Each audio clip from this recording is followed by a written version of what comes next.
انا عم الحاج قالت يا عم الحاج، شنو اللي مش عملوا لي يا عمك الحاج؟ يا بنتي يلزمك تحط حاجه في مخك، الدنيا هذه صعبه ما ينفع حد شيء. يا اخي قل لي شخصاتك تمشي له ودبر الخدمه يرجع غونس مليح. ما تيأسش والمهم حط ربي في بالك، ايش فيك هكايا؟ قلت انا ايس؟ انت بالعكس انا نفشل في حاجه نتعدى الغيره وانت ماشي باغيشي. باهي حكيت نحبك على الاقل حط ربي في بالك، بالك شي يفتحوا عليك. يا عم لاله. السلام عليكم.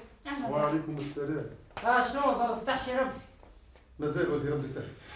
انا مازال ما فما شيء. شنو تو ما يزينيش امك باش كمل عليا. شنو هو مش بيهم مش بيه؟ يا بنتي اسكت على الروح، خلينا نتكلم انا وطفل بايشي تو. حلوه هذه. شنو اللي تحب انت؟ حاجتي بشويه كتب للقرايه. يا عم لاله ولدي ربي ينوب. تعرف كيفاش؟ قوم معي نمشيو نعمل حاجه كيما قالت امك، خلينا نسمعوا كلامها وبعد يعمل ربي يدري. هاي قوم. تفضل عليكم.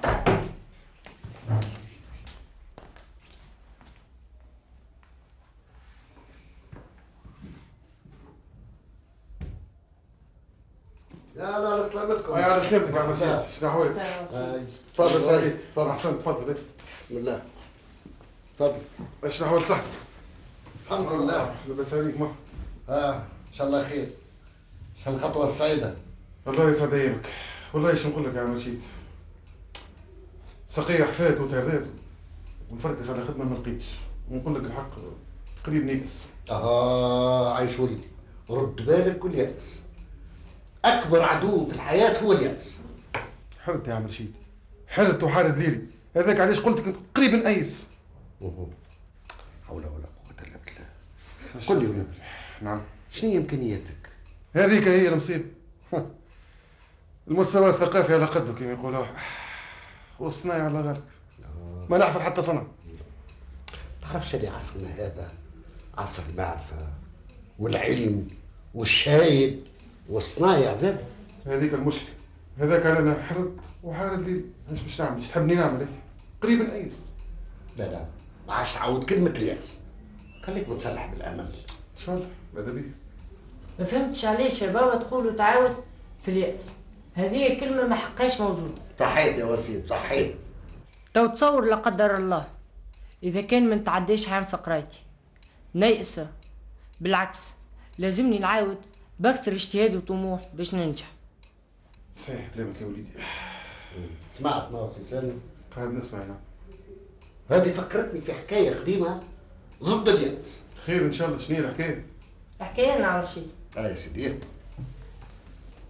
في بلاد من البلدان ثم امير قاسي وجديد، عنده قصر في وسط المدينه بين مختلف البنايات، ومن الصدف جاء شباك بيت نومه مقابل حانوت صايغي.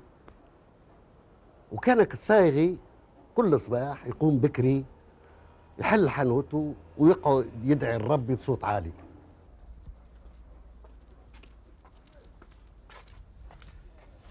يا فتاح يا كريم يا رزاق يا رحيم، قدرتك يا رب كبيرة وعلى كل شيء قديرة.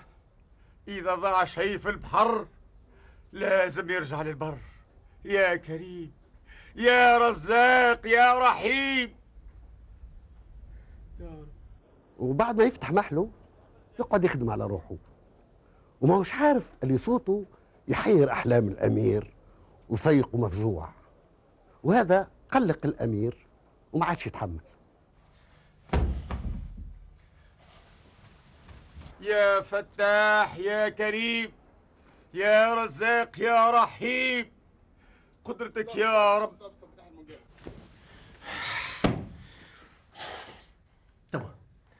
تو هكا يا فايزة، هكا عجبك؟ اش بيك؟ اش ثم؟ انت ما تقوليش شكون هو اللي كل صباح يرعبني ويقلقني في نومي؟ ما فما شكون يقلقك، انت تستخيلوا برا. شنو؟ انا نستخيل؟ وهل يصيح وينهق كل صباح ويبدا يدعي؟ يا اخي اللي يدعي ما نجمش يدعي في قلبه، لازم يقيم رقود الجبانه. تي عندك الحق تبدا انت راقده تشخر وما يفيقك شيء. الساغي اللي حانوته مقابل القصر تلقاه كل صباح وين يحل حانوته تلقاه يدعي الرب. شكون؟ سي جلول سي جلول، وشكون هذا سي جلول؟ هذاك الساغي اللي حانوته مقابل القصر. تي حانوت قبل مقابل القصر ولا قبل القصر؟ علاش يحل حانوته كل صباح قبل طلوع الشمس؟ تيقول لي وشنو هو الكلام اللي ضحك اللي يقول فيه اللي يضيع في البحر تلقاه في البر؟ تو ثم واحد يصدق هالكلام هذا؟ الله اعلم. انت ارقد على روحك وخلي الناس تخدم على روحها. ماني شاقد وهالمسألة لازم نلقى لها حل. يا حارس يا حارس جنوني تو حالا تمشي للأمين الخزنة وتقول له يجيني لهنا، وقبل ما يجيني يتعدى للخزنة ويجيب لي الخاتم متاعي الثمين. تحرك تبرم. اللي يذيع في البر تلقاه في البحر.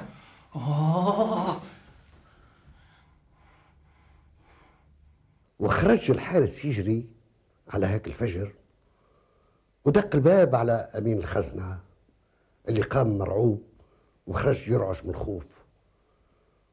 وعندما شاف قدامه الحارس الخاص متاع الأمير زاد ترعب لأنه خاف ليكون حصل مكروه. يا ربي سمعنا الخير، يا ربي سمعنا الخير، ربي يستر. ايش فما مولا باس؟ الله أعلم. الله أعلم. جايني فيها ظلام باش تقول لي الله أعلم، على خاطر أنا بيدي ماني فاهم حتى شيء. مال الوهجيت الأمير طالبك بسرعة. طالبني بسرعة؟ صار أنا على حسب ما ريت يظهر لي فيه متغش ياسر. متغش ياسر؟ نعم. يا ربي تستر، يا ربي تستر. شو قاعدة؟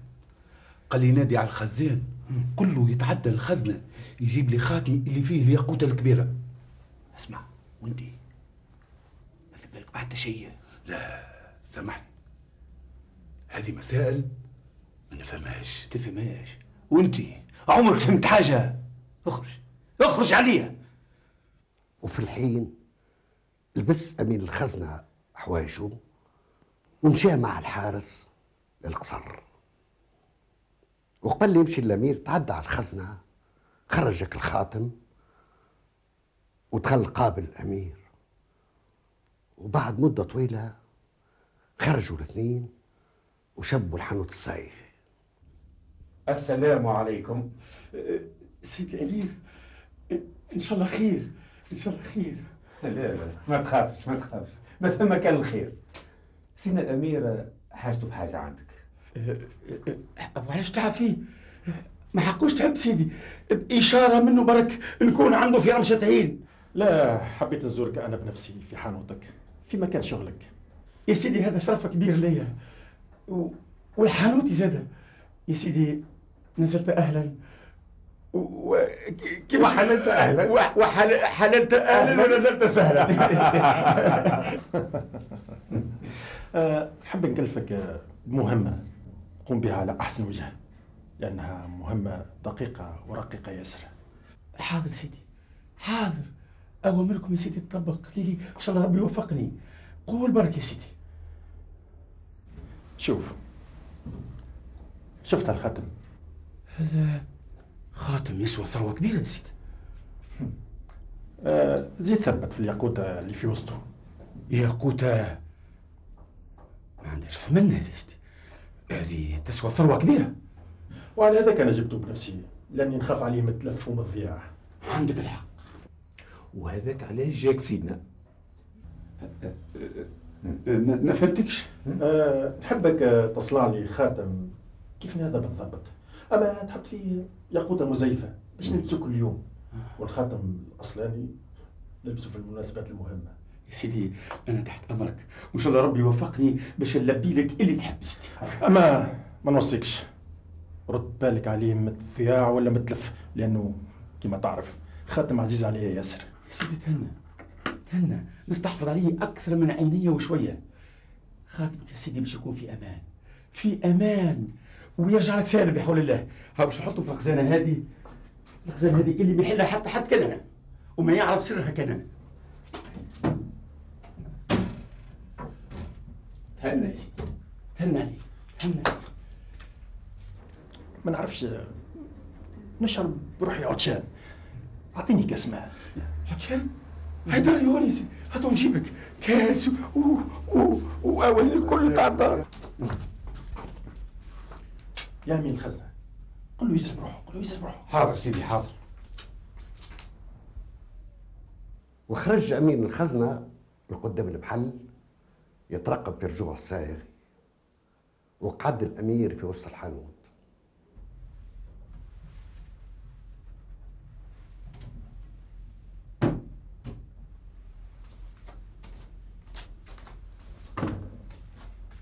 وبعد لحظات رجع الصايغي معاه كاس ماء، خداه الامير، عمل منه مزه صغيره ورده له.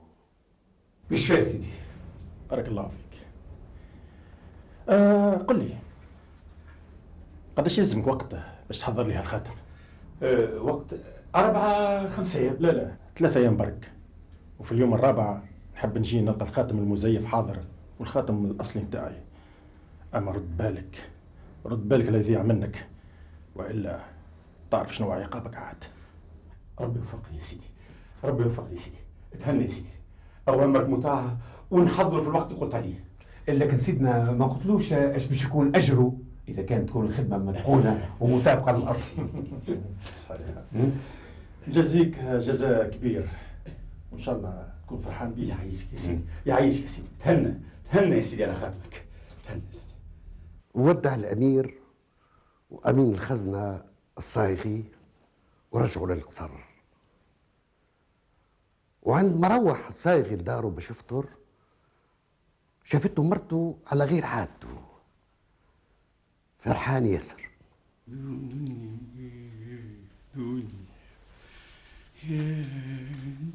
ها ظهر فيك اليوم زاهي يا سي جلو. الحمد لله يلا. علاش ما نزهاش؟ بعد اللي ربنا بعدينا بثروه، ثروه عظيمه يلا، هبطت علينا من غير ما نعلموا. يا نايب شنو هي حكايه الثروه هذه؟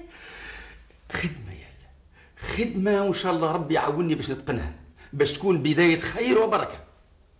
شنو هي عايشك الخدمه؟ خدمه سهله، الخدمه هذه صنع خاتم واحد مقلد. خاتم واحد باش يجيب لك الثروه اللي تحكي عليها الكل؟ اي نعم يا خاتم واحد باش يجيب الثروه اللي نقول عليها كل. وهالدار هذه لازم نخرج منها ونبدلها بدار اخرى ما اوسع وما اكبر. اي نعم يلا. انت يا حليمتي باش تولي نهار وطول ودي تطلب وتشرط وتعوم وتورق في الباس وفي الصياغه، وحتى ودنا تهنى، كل ما يطلب يلقى، كل ما يطلب يلقى. هاي وشكون هو صاحب الفضل هذا؟ صاحب الفضل العظيم يالا هو امير البلاد. اي نعم، هو اللي جاب لي الخاتم نتاعو الاصلي وقال لي اطلع لي واحد كيفه مقلد. لكن الحاجه اللي ما عجبتنيش، هددني بالموت اذا كان نضيعه. هذه الامير بنفسه؟ اي نعم. هو وينه الخاتم؟ شنو وين؟ حطيته في الحانوت. في الحانوت؟ نعم. يبقى هدك بالموت اذا كان يضيع الخاتم وتخليه في الحانوت وتروح. حطيته في صندوق وسكرت عليه الخزنه الحديد اللي تعرفها. شكون باش يوصلوا؟ حتى حد. غلط يا سي جلول، غلط. كيفاش؟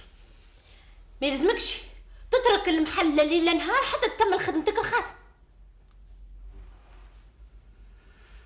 اسمعني في ساعة، قوم امشي الحانوت توا، كي على عشاك وفطورك جيبهولك انا. ها؟ توا هكا ظهر لك؟ ثروة يا سي جلول، ضيع بين يدينا. باهي يلا، رايك والبركه يلا. عايشك. وتخلي الهلواس في مخ جلول وخاف على الخاتم.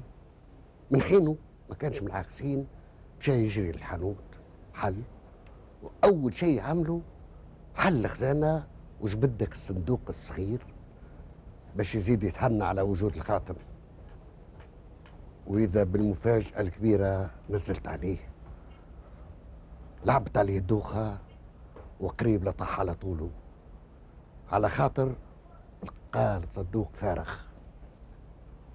وقعد مكنه العجب والبهتة. كيفاش؟ وين مشى الخاطر؟ وقت اللي حطوا بيده في الصندوق وقفل عليه الخزانة، ولوج، بدا يلوج من بقعة لبقعة، حل الصنادق الكل، فتش ولا ريحته. هو هكاكا غارق فك التفتيش، واذا مرته دخلت جابت له فطوره. سي جلول ولا بيس وجهك اصفر وانتي ترعش. ايش صار؟ ايش صار؟ ايش باش نقول لك علي؟ ايش باش نقول لك؟ الخات خاتم الامير؟ ايه لا، خاتم الامير. ايش بيه؟ ما لقيتوش، ضاع لي. ما لقيتوش؟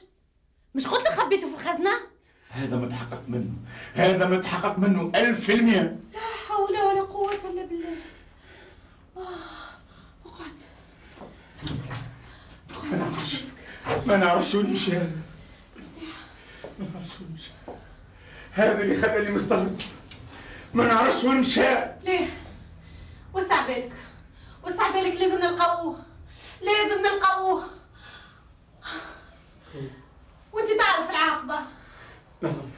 وانت تعرف العاقبة. انا ايش باش نلقاوه؟ وانت تعرف العاقبة. زايد، لوجت في كل بقعة، لوجت ما فماش ريحته بالكل. لازم نلقاوه. وسع بالك يا سجل. لازم نلقاوه بحول الله. بإذن الله لازم نلقاوه. في الوقت اللي كان جلول ومرته يبحثوا على الخاتم، كان الامير ركب على فلوكه ومعاه امين الخزنه وشاقين للبحر قاصدين الغريق. وعندما مشاو مسافه اتلفت الامير لامين الخزنه. قل لي، تعرف شنو هذا؟ عجب. عجب. توا هذا اسمه عجب. لا مش هذا قصدي سيدنا، ما حبيت نقول مش هذا الخاتم تاعك اللي سلمته للصاغي؟ هو نفسه. وفينه العجب؟ لاني ريته بعيني كي خذاه من عندك وحطه في الخزنه. صحيح، وهذا اللي وقع. لكن كيفاش رجع لك؟ ما هذكاك يا راجل، تخدم مخك معايا شويه. كيفاش؟ يا اخي نسيت وقت اللي انا قلت انا عطشان وبعثت الساغي يجيب لي في كاس ماء. صحيح. وش قلت لك انت؟ مش قلت لك برا اخلط عليه باش يزرب روحه شويه؟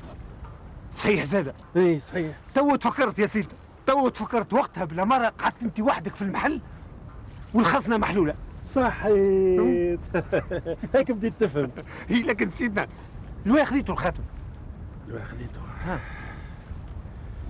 كان كل صباح يقلقني ويرعبني ويقيمني ملعوط من نومي، وهو يصيح ويعيط. اللي يذيع في البحر تلقاه في البر. اي يصيح ويعيط. اللي يذيع في البر وفي البحر ولا شنو تلقاه في البر. قلت بيني وبين عقلي، علاش ما نمتحنوش ونشوف صحة كلامه؟ لكن ما نظن سيدنا باش يلوح الخاتم في البحر. لا فعلا، وهذا هو اللي باش نعمله بالضبط. لكن تصور سيدنا يغامر هالمغامرة هذه.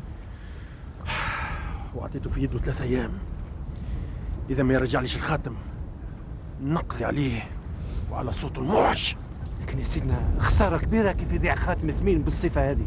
خمم مليح باش ما يضيعش الخاتم من غير حتى رجعة. لا، فكرت وقررت ولا رجوع في قراري، وهاك باش تشوف بعينك.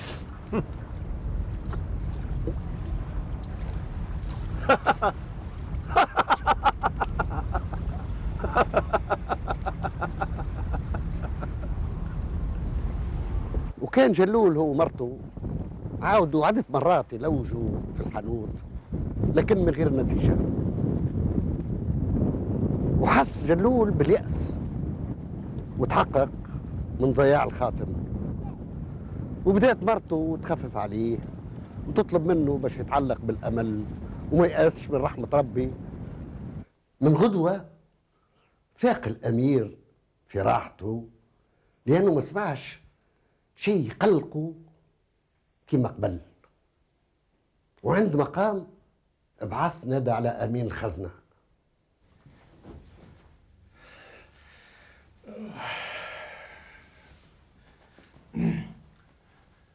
يا أمين الخزنة، أمين الخزنة، يا أمين الخزنة. نعم سيدي.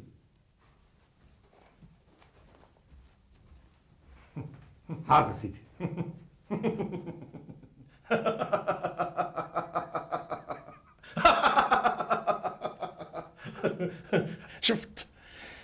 شفت العملية متاعي كيفاش نجحت؟ أما عملية ما أخذت الخاتم من الخزنة. إيه، وشنو هالنجاح؟ ارتحت منه ومن صوته الموحش اللي كان يرعبني كل فجر. راهو غاطس في الهموم والمصايب من اللي ضيع الخاتم. وقريب نرتاح منه مرة واحدة.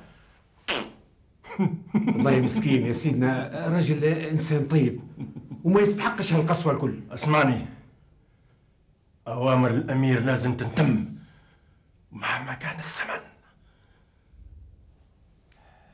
وتفاجئ الأمير فجر اليوم الرابع نهار الموعد بشيء خلاه باهت ومتعجب، لأنه سمع صوت الصايغي يدعي بنفس الكلام اللي مسلس يدعويه كل فجر. وشعلت في قلبه النار، وعيط على الحارس باش يبعثوا لأمير الخزنة. وما تعداش وقت طويل حتى كان الأمير وأمين الخزنة والحارس داخلين الحانوت الصايغي. وكان يتصور الأمير باش يلقى الصايغي مهموم يترمى قدامه يطلب منه الرحمة والعفو، وإذا بيه يلقاه زاهي فرحان، وهذا ما زاد غش الأمير. يا سيدي مرحبا يا سيدي الأمير، تنور بيك المحل يا سيدي. ماش فايدة في المماطلة. فينو الخاتم؟ الخاتم مش باين سيدي، أهون. فيسا أعطيني الخاتم. يا سيدي الصبر راهو باهي. عجب. وشنو العجب في هذا؟ يعني وصلت تمم الخاتم اللي كلفتك بيه؟ يظل فيكم مزروا بي شويه سيدي الامير. انا ماذا بيا لو كان زيدوا تقعدوا بحذايا شويه تنوروا لي محل اكثر احنا مرتاحين هكا. من فضلك جاوب الامير على سؤاله. انا قررت مانيش بنجاوب سيد الامير على سؤاله وحتى قوم بواجب الضيافه نحو ساعه. يكفي. انت في بالك بعد الخزعبلات هذه متاعك باش تربح الوقت. انا اكد لك ماني باش نسمح لك بحتى لحظه تاخير. لكن تسمحني نسألك سؤال، السياف هذا علاش سل سيفه؟ هذاك ينتظر في الإذن مني باش يقطع لك راسك إذا ما سلمتنيش الخاتم. فما واحد ما يحترمش أوامر سيد الأمير؟ اسمعني مليح، وما فماش فايدة في المماطلة. فينو الخاتم؟ يا الخاتم ماهوش بعيد. أول فيسا أعطيني الخاتم. يا سيدي الصبر راهو باهي. ما عادش نجم نصبر. يا سيدي ما قلتليش شنو الخاتم تحب، الحقيقي ولا المقلد؟ اوه الاصلي والمزيف الاثنين وفي العين. هدي نفسك سيدنا، ما فيش فايده في الغش. ماكش قاعد تسمع فيه كيفاش قاعد يحرق لي في اعصابي بالدم البرد نتاعو. يا سيدي والله ما قصدت اثارتك. اسمعني مليح، يا اما تعطيني الخاتم يا اما السياف.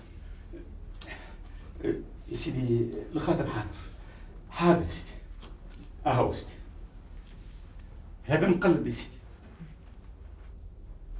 شيء باهت كأنه الخاتم الحقيقي. فعلا شيء باهت. تقول عليه خاتمي الاصلي. شنو رايك سيدي؟ انا متعجب كيفاش وصلت تتصور الخاتم بهالدقه هذه. وعلاش تتعجب يا سيدي؟ لا تتصور ولا تتعجب، انت اعطيتني خاتمك الاصلي خليته عندي وعملت لك عليه هذاك. ايه فعلا نسيت من بالي. وفينو خاتمي الاصلي؟ موجود يا سيدي موجود. هات نشوف. سيدي تحبش البنات ساعه؟ اش معناها هالكلام؟ شكون خالك لي انا عطشان؟ قلت مادام جبت كويس ماء تشوف انت كالعاده في الخزانه ما تلقاش الخاتم في وسطها، خاطر الخاتم ماهوش في الخزانه المره هذه يا سيدي. اما انت راجل داهيه، اعطيني الخاتم. حاضر يا سيدي، حاضر يا سيدي. هذا سيدي الخاتم الاصلي.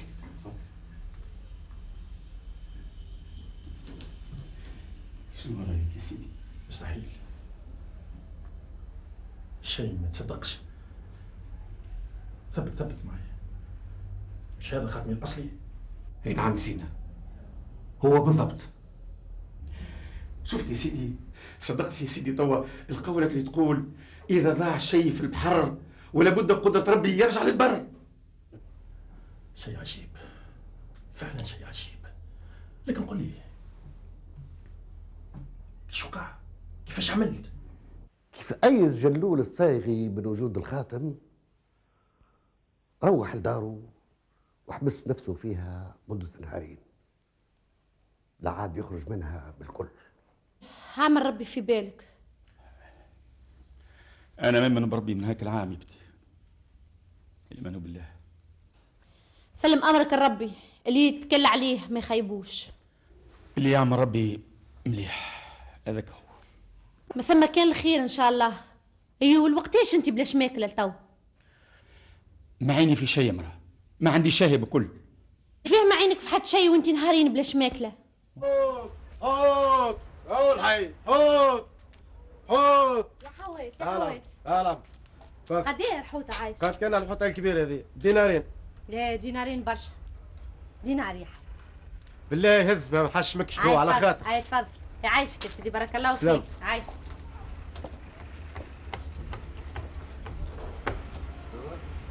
من قلت لك ما عينيش بالكل. ما نحبش ناكل يلا، ما نحبش ناكل.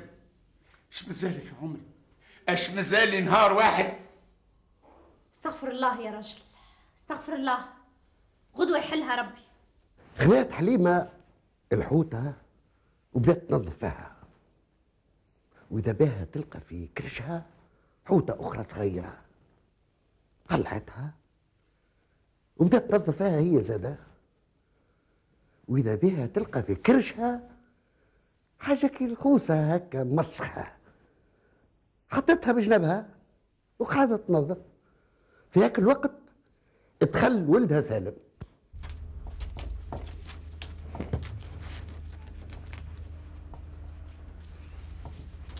بابا نسيت تخمم على الخاتم. بالله خليني يا وليدي، خليني عايش، خليني لاهي في همي. اخت ابوك يا سالم، خليه لاهي في همه. انا جعت، قريب يطيب الفطور. قريب يطيب الحوتة. هاك شريتو كعبتين حوت. ليه؟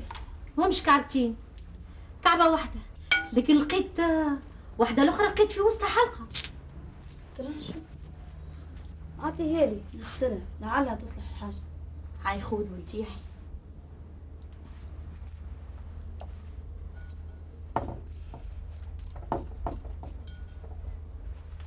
أمي هذه ماهيش حلقة، هذا خاتم كيف اللي في حانوت بابا، ظهر فيه 8 ياسر. بالحق خاتم يا سي جلو. شوف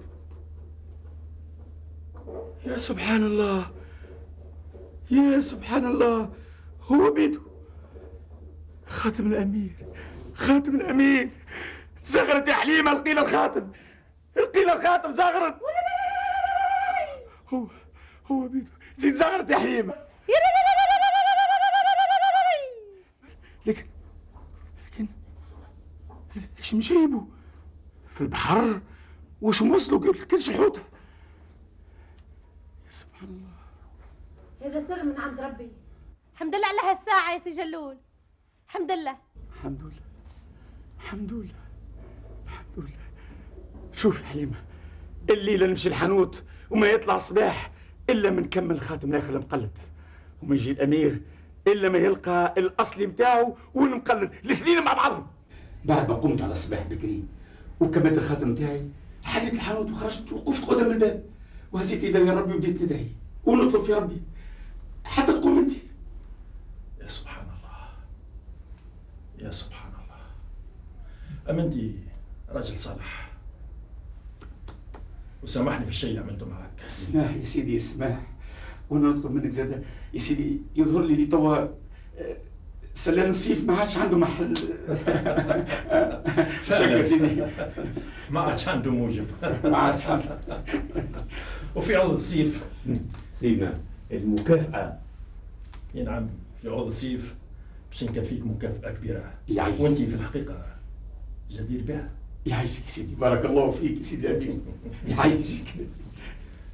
بالمجد يا عم الحاج، اليأس انهزم قدام الأمل.